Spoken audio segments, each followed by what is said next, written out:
Welcome everyone, Costine here with a discussion about Bretonnia in Total War Warhammer 3 Immortal Empires. Creative Assembly have stated in their most recent video that they are going to improve Bretonnia and that they will do so based on player feedback. So here's my personal feedback on the subject. Bretonnia is a really good race in a lot of ways, but they also have several shortcomings that not necessarily make them weak, but make them annoying to play. It makes them unappealing to play. Their strengths: they have a good selection of magic, they have the best cavalry in the game, and they actually have good siege. So if we look at the Bretonnian situation, you get trebuchets, field trebuchets at tier 2, which is pretty good, because each trebuchets do a significant amount of damage, in particular in sieges, but also on the field of battle. In fact, one of the strategies you might use as a player is to send your lord in the middle of the enemy army, try and have them target him, and then just unleash with your trebuchets. It is a lot more effective than you might think. And then you have blessed field trebuchets at tier 5.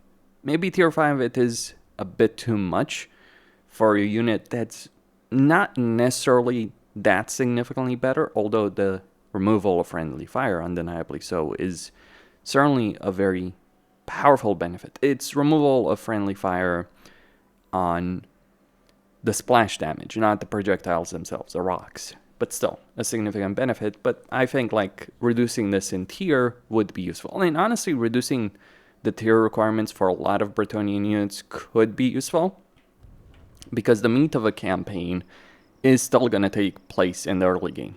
Maybe that is something Creative Assembly should look to change, with a gradual increase in difficulty throughout the course of the campaign, as opposed to just giving the AI certain bonuses when you start the campaign, and that's it.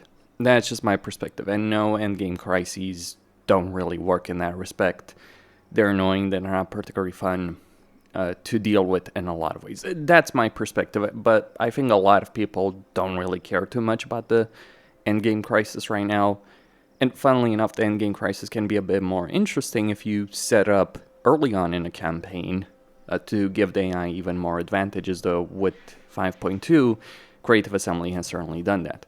In terms of cavalry, the flying cavalry is what really sets Bretonnia apart, because it's one thing to have good cavalry on foot, it is another thing to have the enormous amount of flexibility that flying cavalry units with good stats do give you in a battle.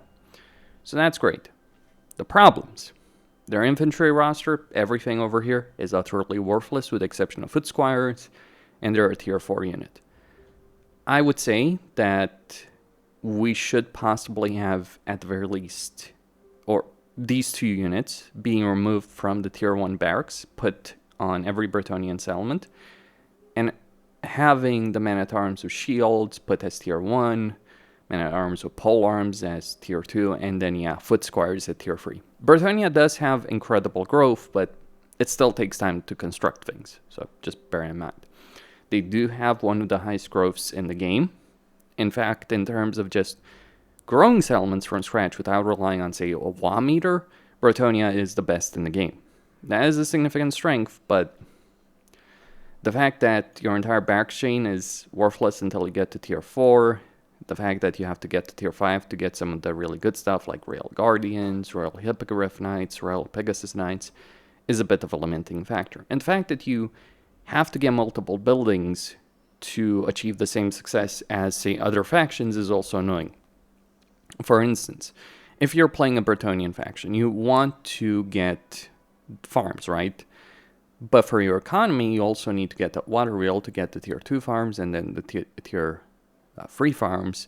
So that, again, imposes certain limitations. Because if you have a minor settlement, you're going to build a farm, or you're going to build a weaving house, then you're going to get the cellar, the storehouse, or the water wheel, or windmill, in order to upgrade those buildings. You can get rid of these buildings once you build them, but it is just an annoyance having to build 2 buildings for economy. You do gain an enormous amount of money, undeniably so, but still, is a bit annoying. The control building, by the way, is completely worthless. So is the growth building, because you have great control as Bretonnia, and you have good growth as Bretonnia. So these two buildings just completely worthless. Yeah, the building slots just don't make a lot of sense from my perspective.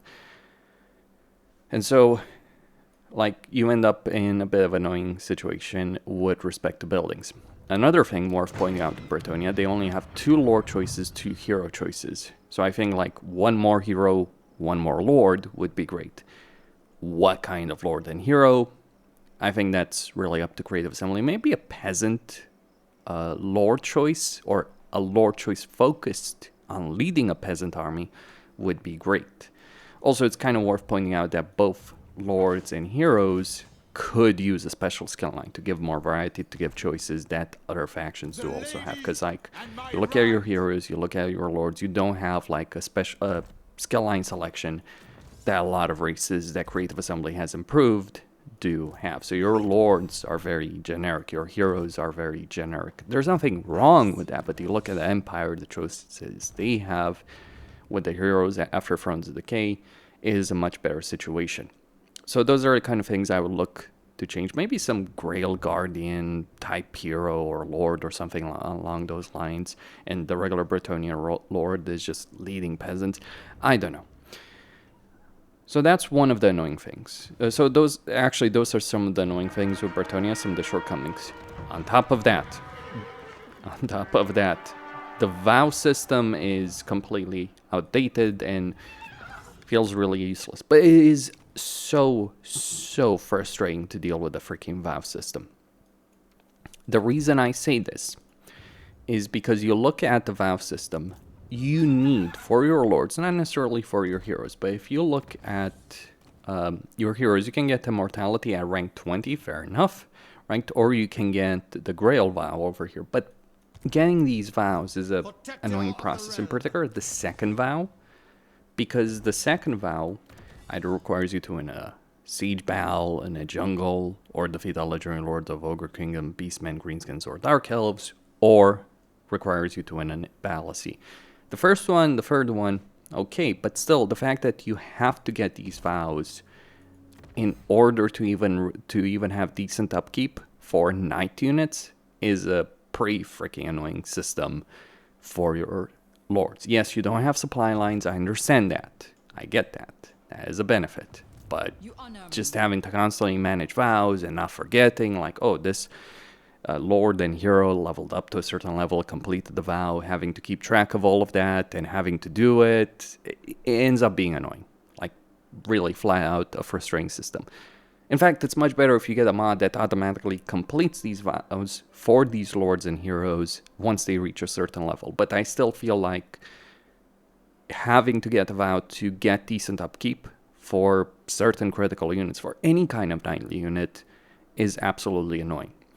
Then, we have Bretonnia itself. Bretonnia itself actually sucks. Like, on one hand, from a province system. Like, yes, you do benefit from the fact that there's a lot of provincial capitals, all well and good, but the actual design of it, like, it does leave a lot to be desired. I'm going to put it like that. Lots of sieges available over here to deal with, and you're not great in siege. Like, that's the problem with not really having great archers, because your peasant archers aren't great. Yes, you have great siege, but you don't have infantry. You don't have great range units, and your cavalry ends up losing a lot of its combat ability in settlements. Dismounting cavalry would be a really great thing, CA. Beyond that, it would be great to have better infantry and better range units. Yes, I know you can get armories and smithies to give yourself armor to all units. That's all well and good, but your infantry is still going to be crap in terms of leadership. It's going to be crap in terms of their damage capability. It's just increasing their survivability, but not necessarily their morale. So that is a problem to deal with Bretonnia. So those are the kind of things I wish Creative Assembly would look at. Yes, there's also Green Knight. Honestly, I understand why a lot of people make the point about the Green Knight. He's kind of useless, right? I think it would be great to level up the Green Knight, to have a system of leveling up, give him equipment, all that kind of stuff. or having a pick quest line with him. Also, the whole mechanic of errantry wars, like, I think that would be a really good thing for Creative Assembly to look at. Like, okay, we're launching a crusade. Let's have a crusade system for Bretonnia. Yeah, select a settlement. We're all launching a crusade. You get benefits when you launch a crusade, just like a Medieval 2. Like, we're talking about Medieval 2, or an errantry war, right? That's what they'd call it. But basically, crusade type mechanic against a particular enemy, like Rom or Kemmler, various opponents. Or maybe it could be tied to specific campaigns. Maybe you could have a crusade you could decide to launch as a player, but then you'd have long-standing errantry wars, dependent on the campaign you're playing. Like as Lewin, you would have Grom, Fey Enchantress, Skaven Blight and Grom. Like as Lewin, Be'lakor, and Grom, all that. That would be my perspective. Or maybe not Be'lakor, but Kemmler, absolutely. Maybe even Marienburg, because there's beef over there between Bretonnia and Marienburg. Also, Imperial Bretonnia relationships may not necessarily be the best. Like, they've actually clashed in the past. Not quite grudges, but kind of something. Similar, but not the same. Just pointing out.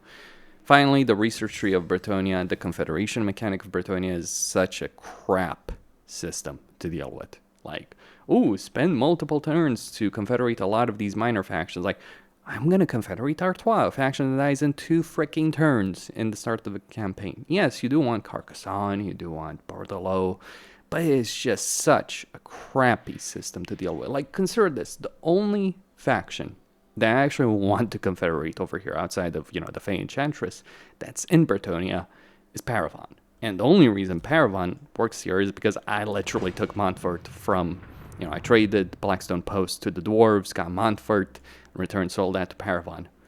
It is not a great system of confederation, and a lot of the stuff here is useless. On top of that, you also have very few researches. Like, in general, you have very little things that you care about, but the one thing you care about is water pumps.